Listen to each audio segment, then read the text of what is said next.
Vonis 6 tahun penjara terhadap mantan Bupati Musi Banyuasin akan menjadi bahan untuk KPK dalam menentukan sikap selanjutnya. Sebelumnya, Dodi divonis 6 tahun penjara dalam kasus korupsi diduga menerima fee proyek Dinas PUPR Mubah. Jaksa Penuntut Umum KPK Taufik Ibnugroho pada Kamis 7 Juli 2022 mengatakan, terkait vonis Dodi Reza Alik Nurdin, Herman Mayori, dan Edi Umari, saat ini pihaknya masih akan mempelajari terlebih dahulu putusannya untuk selanjutnya dalam mengambil sikap atas putusan itu. Adapun 3 terdakwa yang telah dijatuhkan vonis tersebut yakni mantan Bupati Mubah Dodi Reza Alik Nurdin, Kepala Dinas PUPR Mubah Herman Mayori, dan Kabid Sumber Daya Air Dinas PUPR Mubah Edi Umari.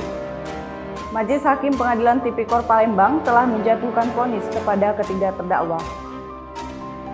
Dalam vonisnya, hakim menilai ketiga terdakwa terbukti melakukan dugaan korupsi secara bersama-sama dan berlanjut hingga melanggar pasal 12 huruf A Undang-Undang Nomor 31 Tahun 1999 tentang tindak pidana korupsi, JO pasal 55 ayat 1 KUHP, JO pasal 64 ayat 1 KUHP seperti dakwaan pertama JPU KPK. Dalam putusan tersebut, hakim memvonis Dodi Reza Alik Nurdin 6 tahun penjara, denda Rp250 juta, subsidi 5 bulan.